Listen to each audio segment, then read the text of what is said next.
Hello everyone! Welcome to my first vlog. Today I'm gonna... Attends! T'étudies dans une université francophone? Tu devrais parler français, n'est-ce pas? Oh, I mean, I've taken French classes a few years ago, but all my classes are in English now. T'es fou, hein? T'as un pitch dans 2 semaines, en français. T'as bien préparé? Oof, you're right. I should really start working on my French. Exactement. Tu dois parler beaucoup français.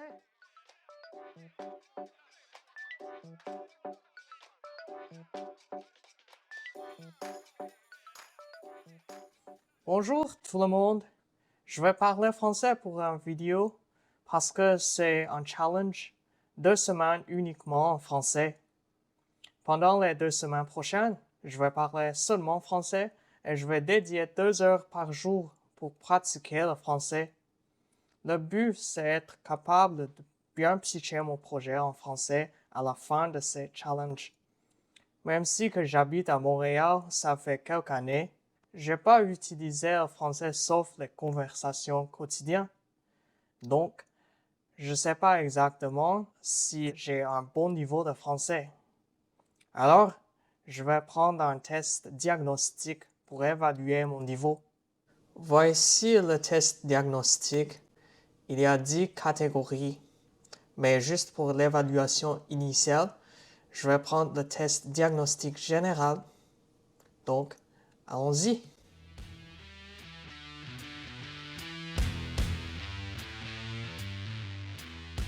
J'ai fini le test diagnostic, c'est l'heure de jugement. Voilà les résultats. J'ai bonne analyse syntaxique, mais syntaxe, l'accord du nom, de l'adjectif et du déterminant, je dois améliorer beaucoup. Et ma conjugaison est faible. Et je dois aussi améliorer l'accord du verbe, l'accord du participe passé, le vocabulaire et l'orthographe d'usage et typographie. Ouf, c'est un test vraiment difficile, mais maintenant, je sais les choses que je peux améliorer, donc je vais pratiquer beaucoup.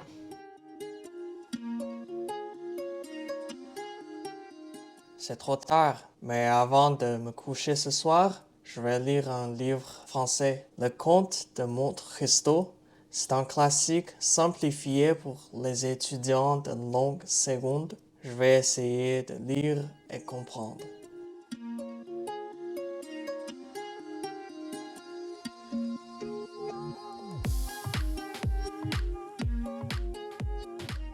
C'est le 2e jour de mon challenge. Je viens de promener ma chienne et alors je vais pratiquer mon grammaire sur l'imparfait, le futur simple et le futur antérieur. C'est parti! Voici le cahier de grammaire. Je vais lire les chapitres sur le futur simple, le futur antérieur et l'imparfait.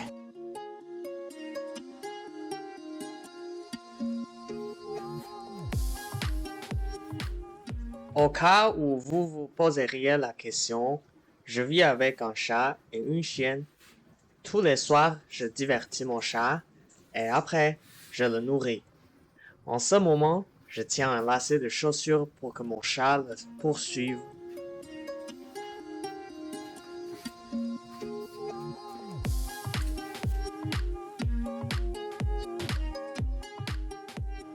Alors, Bantic, tu veux manger? T'as dit oui?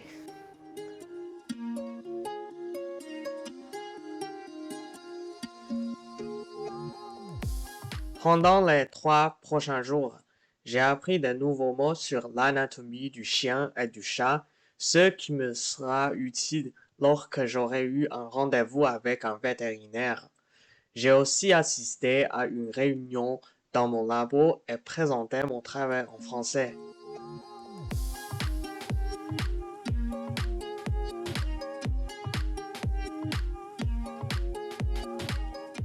Aujourd'hui, c'est le 6e jour de mon challenge. J'ai eu une nouvelle surprise. Je devrais pitcher mon projet aujourd'hui. Donc, j'ai commencé ma routine matinale plus tôt pour me préparer. Habituellement, Je promène ma chienne dès le matin, puis je nourris mes animaux avant de me nourrir moi-même. Ce matin, je prépare un smoothie pour me rafraîchir l'esprit avant le pitch. On est ici à Millennium. C'est un événement de pitch aujourd'hui. J'étais très nerveux quand j'ai fait mon pitch en français, mais j'ai réussi. Un événement comme ça est toujours excellent pour rencontrer de nouvelles personnes. Alors, je parle avec deux personnes que j'ai connues au événement, Maxime et Madeleine, de ce qu'ils font et de leur opinion d'apprentissage de langue. Mon nom, c'est Maxime Bellé. Je suis responsable des communications chez Millennium Québecor. Donc, je suis vraiment en charge de tout ce qui est en lien avec les médias sociaux, la publication de notre message, quels médias sociaux on va employer, puis aussi la relation qu'on a avec les médias, entre autres. On va essayer de créer des partenariats. Mais oui, disons, à l'Université de Montréal, c'est vraiment ma passion. Mon cœur est à ce niveau-là. J'ai commencé à étudier ici, puis j'ai voulu vraiment enchaîner aussi au niveau de ma carrière professionnelle. Mais en même temps, j'aime bien certains sidelines. J'adore l'univers des jeux vidéo. C'est sûr que moi, je m'intéresse beaucoup à YouTube, plusieurs d'autres trucs. Je pense 5 ans. 5 ans avec la volonté d'apprendre, à prendre des cours. Mais ce qu'il faut, c'est la volonté. La volonté d'apprendre. Le fait de se mettre dans l'eau chaude, le fait de se mettre dans des situations difficiles, le fait de se mettre dans des situations parfois humiliantes, où justement on se fait dire plus jamais je vais être dans cette situation-là. Puis en même temps, apprendre le français au Québec, c'est tellement nécessaire, je pense, pour gagner un salaire décent. Parce qu'en anglais, on peut s'en sortir, mais c'est plus facile de s'en sortir quand on est au minimum bilingue. Puis trilingue, c'est encore mieux. Je peux te donner un très bon exemple, parce que moi, ma copine est arrivée ici en 2010. Initialement, elle connaissait vraiment pas le français. Pas beaucoup. Je te jure, la première job qu'elle a eue, c'était réceptionniste dans un cabinet d'avocat. Puis à toutes les fois que le téléphone sonnait, elle disait « Oui, allô? » Puis là, les gens disaient « Je voudrais parler à telle personne. » « Oui, un instant. » Puis elle raccrochait. Donc, elle n'était pas capable de parler français. Donc, elle est partie d'un niveau complètement, je dirais pas inacceptable. C'est un niveau où elle avait la volonté d'apprendre, mais en termes de travailleur, elle était pas capable de justement remplir sa fonction première en tant que réceptionniste. Puis elle est devenue une personne extrêmement habile en français aujourd'hui. Puis honnêtement, même professionnellement, elle m'a même dépassé en termes de salaire. Très difficile à dire parce que ça, c'est impossible de savoir. Savoir les bons mots diminuerait le nombre de mots. Savoir les mauvais mots augmenterait le nombre de mots. Donc, si tu connais 1000 mauvais mots, comparativement à si tu en connais 125 excellents, ça va changer la réponse. Donc, finalement, il faut que tu connaisses les bons mots, tout simplement. Mais globalement, le mieux, c'est d'avoir la volonté d'apprendre le français, je pense. C'est pas nécessairement une question de nombre de mots. Les gens vont toujours t'apprendre, puis aussi, au fur et à mesure que tu vas te tromper, ils vont t'enseigner encore davantage. Ils vont te montrer c'est quoi le bon mot, généralement. En tout cas, si tu parles avec moi, je vais te montrer c'est quoi le bon mot. Donc, c'est pas une question de nombre de mots. C'est comme combien d'argent que j'ai besoin dans mon compte de banque pour avoir du succès. C'est pas vraiment une bonne question, je te dirais. Je te dirais plus, ça prend la bonne volonté, la volonté d'apprendre, puis éventuellement, justement, au fur et à mesure, tu vas débloquer encore plus de mots, puis devenir de plus en plus indépendant. Puis au fur et à mesure que tu connais la langue de quelqu'un d'autre, tu ouvres le cœur des gens. Hein. Ouais. Véritablement.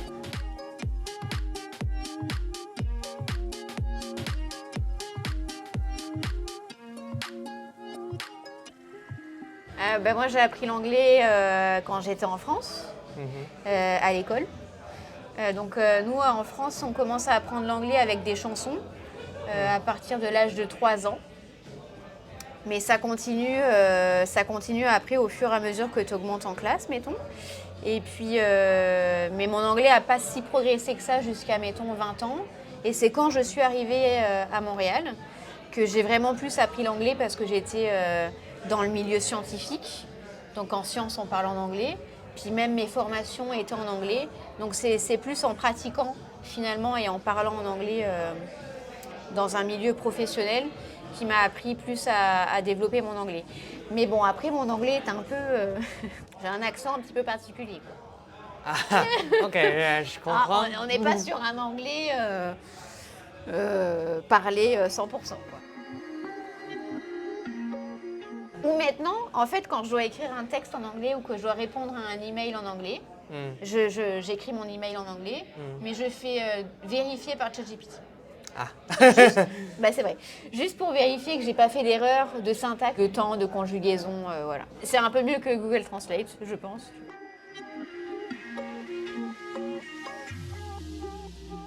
La rumeur dit que les filles se sont coiffées après une rupture. Ben, mon premier pitch en français est aussi une étape importante. Donc, aujourd'hui, je vais me faire une permanente de cheveux.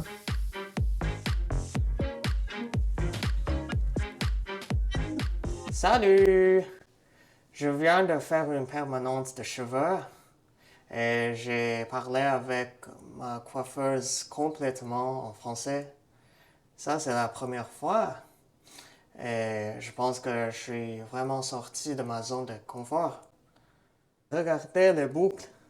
Je pense que ça, c'est parfait. Bon. J'ai aussi acheté des macarons dans une pâtisserie. C'est très spécialisé aux macarons. Il y a beaucoup de saveurs. C'est chocolat, café, cerise, caramel, red velvet, pistache, framboise, limon et beaucoup plus que j'ai déjà oublié. Alors, j'ai hâte de manger.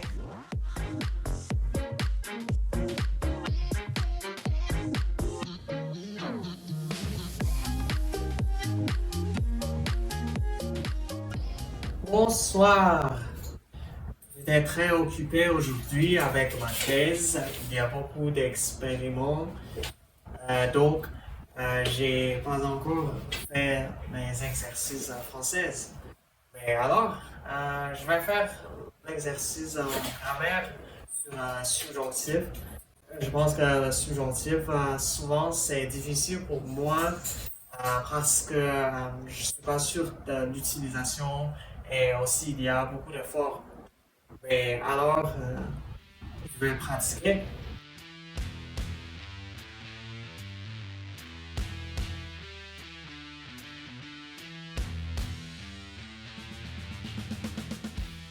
Aujourd'hui, je fais les exercices en démonstratif et relatif. En fait, j'ai déjà appris les démonstratifs et relatifs à l'école, mais j'ai oublié beaucoup. Je vais réapprendre.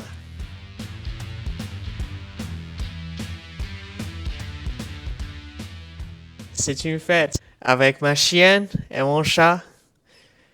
Ils me rejoignent pour étudier le français. Oh, Teddy. Tu parles français? Ouais.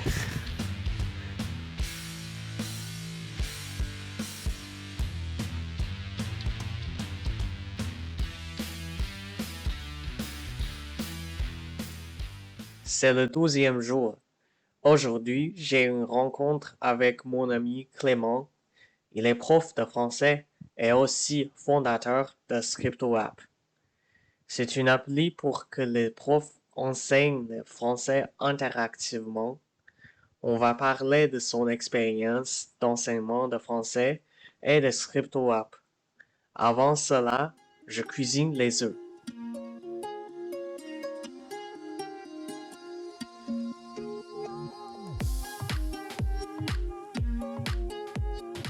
Quelle est la plus grande difficulté quand tu enseignes français? Mais en fait, il y en a plein. C'est-à-dire que le français, c'est une matière infinie. On n'a jamais fini d'apprendre. Une fois qu'on a fini avec la grammaire et la conjugaison, on continue avec le vocabulaire, les expressions, les tournures de phrases, le style, on n'a jamais terminé. Et il y a plein d'irrégularités, de cas particuliers. Ça, c'est peut-être pas difficile, mais c'est long, c'est très long. C'est aussi ce que l'IA a du mal à restituer le plus souvent. L'IA a le plus de mal avec tout ça, tout ce qui a trait au style, avec les expressions, avec aussi la reprise des antécédents avec la reprise de l'information. Enseigner à des jeunes les stratégies de correction sont aussi un défi, parce que ça, c'est la base. Les manipulations syntaxiques, ça peut être quelque chose de compliqué à faire. Par exemple, le remplacement, vérifier la classe d'un mot en le remplaçant, ça, c'est fondamental, c'est essentiel, c'est la base pour vérifier si un mot doit être accordé ou pas, même parfois pour vérifier son orthographe, on a besoin de maîtriser ces manipulations syntaxiques. Déplacer, encadrer, remplacer, effacer. C'est quelque chose qu'on essaie de faire le plus tôt possible, mais une fois que c'est bien établi, là, ça promet de faire de belles corrections tout le long du cursus. Je suis d'accord qu'il y a toujours des mots nouveaux et beaucoup d'irrégularités. Oui, mais pour les francophones aussi, faut dire. Moi-même, je n'arrête pas d'apprendre des mots. Tiens, d'ailleurs, j'en ai appris un nouveau la semaine dernière de mots, tu vois. Et je me suis dit, comment ça se fait que je suis passé à côté de ce mot-là? J'ai appris le mot décorum. Décorum. Le décorum, c'est l'ensemble des règles de politesse, de bienséance, de courtoisie en société, de civisme. Décorum, je ne connaissais pas ce mot-là. Moi, je connaissais bienséance, je connaissais civisme, mais je ne connaissais pas ce mot-là. Il a fallu que quelqu'un le dise pour que je l'apprenne. Donc tu vois, encore une fois, pour te dire, même un enseignant continue d'apprendre des mots tout au long de sa vie. Mais c'est ce qui est à la fois difficile et passionnant, et motivant. Vraiment. Oui. Et pour les étudiants, c'est quoi la grande difficulté? Oui, je crois que ça dépend des étudiants. Toi-même qui apprends le français en langue seconde, quelle est ta difficulté principale? La difficulté principale, je pense, c'est la La prononciation. prononciation. Il y a beaucoup de lettres qui sont muettes. Je ne sais pas s'il y a une règle pour identifier les lettres muettes. Parfois, c'est vrai qu'il y a un cadre, il y a une grammaire, il y a des règles d'accord, il y a des règles qui régissent aussi l'orthographe d'usage. Et parfois, c'est un peu arbitraire. Parfois, c'est de la mémoire. Donc, il faut pratiquer beaucoup. Oui, il y en a qui... c'est quelque chose dont on débat beaucoup chez les francophones, de la réforme de l'orthographe. Il y en a qui pensent qu'il faudrait simplifier l'orthographe. C'est un débat passionnant et passionné à la fois. Où est-ce qu'on trouve ScriptoApp? On trouve ScriptoApp directement sur Internet, bien sûr, au www.scripto-app.com, www.scripto-app.com, app comme application A2P. Et on peut rentrer en communication avec nous par le champ qui est en bas de la landing page. On peut aussi nous trouver sur Facebook. Nous avons une page ScriptoApp et nous avons une chaîne YouTube, scriptoapp.com, sur laquelle notamment nous hébergeons des vidéos tutoriels pour utiliser le site. Et voilà, donc c'est un projet qui est au commencement et nous sommes ravis de communiquer et même d'accompagner les enseignants et tout type d'utilisateurs qui voudraient découvrir et adopter Script. Parfait. Donc, merci pour la conversation. Mais c'est moi qui te remercie, Thierry. Et merci à vous.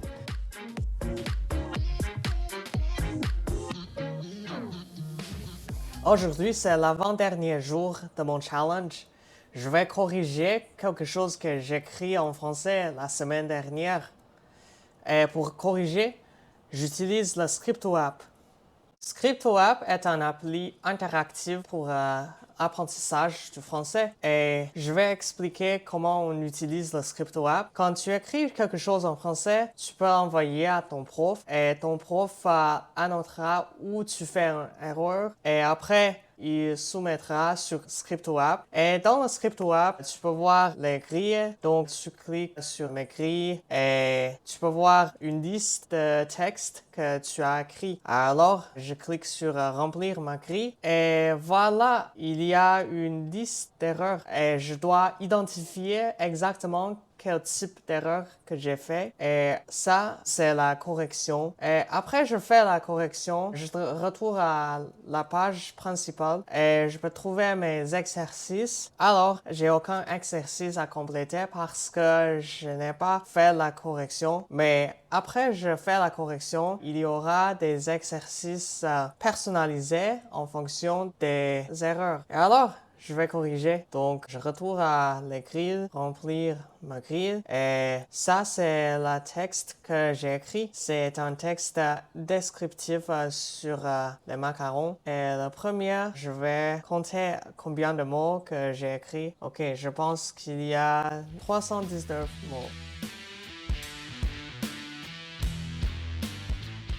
Et donc, la première erreur, c'est erreur de syntaxe. Et voilà, ça c'est syntaxe.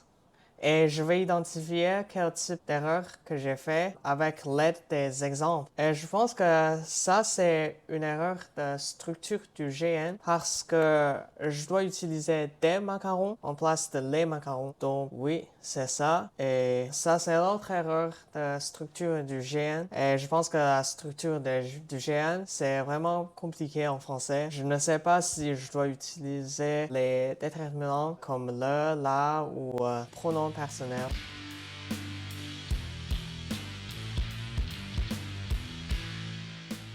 Ok, j'avais regardé une vidéo sur YouTube Ça, c'est l'erreur de l'orthographe d'usage. Ok, donc je pense qu'il y a un accent en vidéo. Bon, je vais vérifier si c'est bon. Vidéo, oui, vidéo.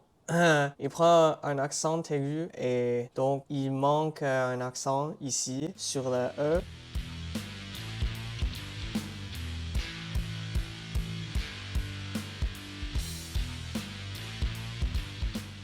Parfait, c'est fini la correction. Alors, je retourne à la page principale. Je suis dans la page principale et je clique sur mes exercices. Et donc, en fonction des types d'erreurs que j'ai commis, il y a 3 groupes des exercices. La structure du GN, l'accord dans le GN et cohérence du mode et des temps verbaux. Et je vais compléter les exercices.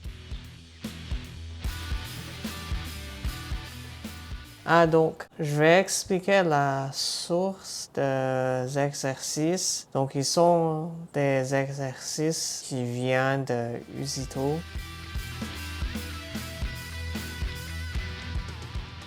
Bon, j'ai fini le premier exercice. Donc, le deuxième, c'est accord dans le GN.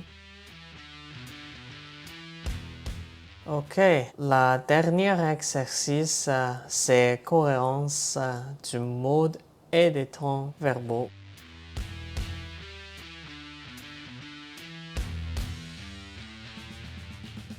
Bon, j'ai fini tous les exercices et je pense que le plus compliqué, c'est la cohérence du mode et des temps verbaux. Il y a beaucoup de modes et de temps que je connais pas et voilà, je clique sur mes progrès et donc comme j'ai écrit 2 textes. Il y a un graphe de progrès. Je peux voir les fautes totales et les types de fautes et toutes choses comme ça. Donc, ouais, pour moi, les syntaxes, ça c'est très faible.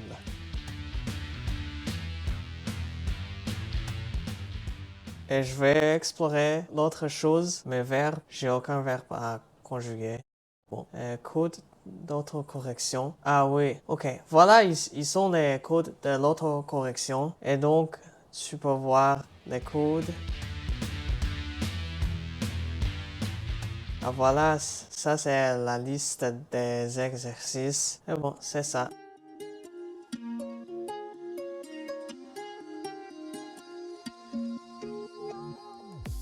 Ça fait 2 semaines que j'ai commencé mon challenge.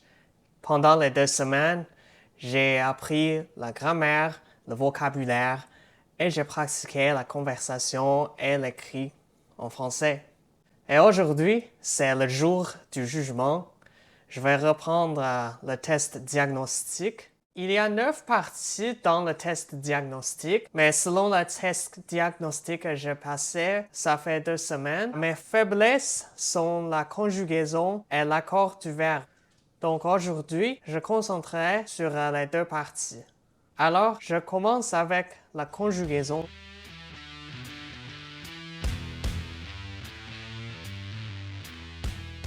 J'ai fini le test diagnostique pour la conjugaison et le résultat, bon, je pense que j'ai amélioré ma conjugaison de verbes et je suis bon dans le temps, l'indicatif, les mots verbaux et les verbes en ER et en IR et je suis moyen dans l'auxiliaire de conjugaison et les verbes particuliers et irréguliers.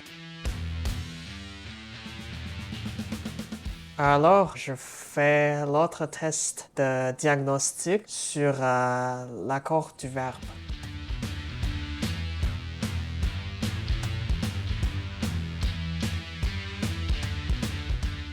Alors, j'ai fini le test de l'accord du verbe et je pense qu'il y a des progrès. Donc, au début de mon challenge, je suis moyen dans l'accord du verbe, mais alors, je suis bon dans l'accord du verbe avec un pronom sujet et aussi bon dans l'accord du verbe en présence d'un mot écrit et l'accord du verbe avec un sujet comportant une expression de quantité. Et je dois encore améliorer l'accord du verbe avec un sujet comportant plusieurs noyaux et l'accord du verbe avec un sujet inversé.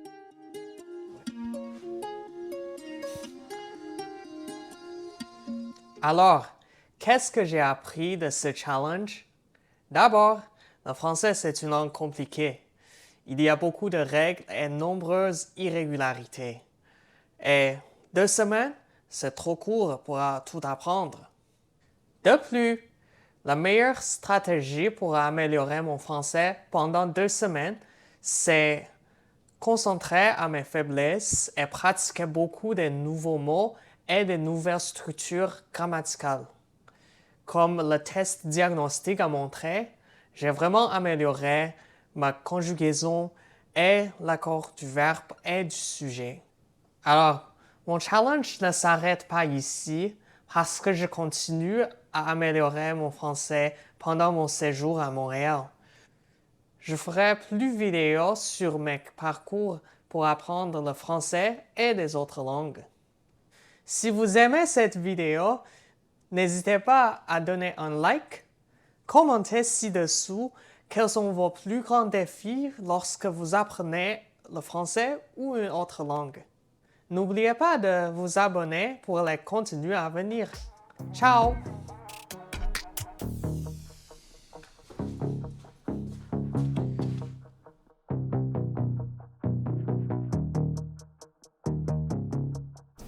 N'oubliez pas de vous abonner pour les contenus à venir. Ciao! Man, this guy really sucks. He knows that now AI can speak and write a lot better than humans, right?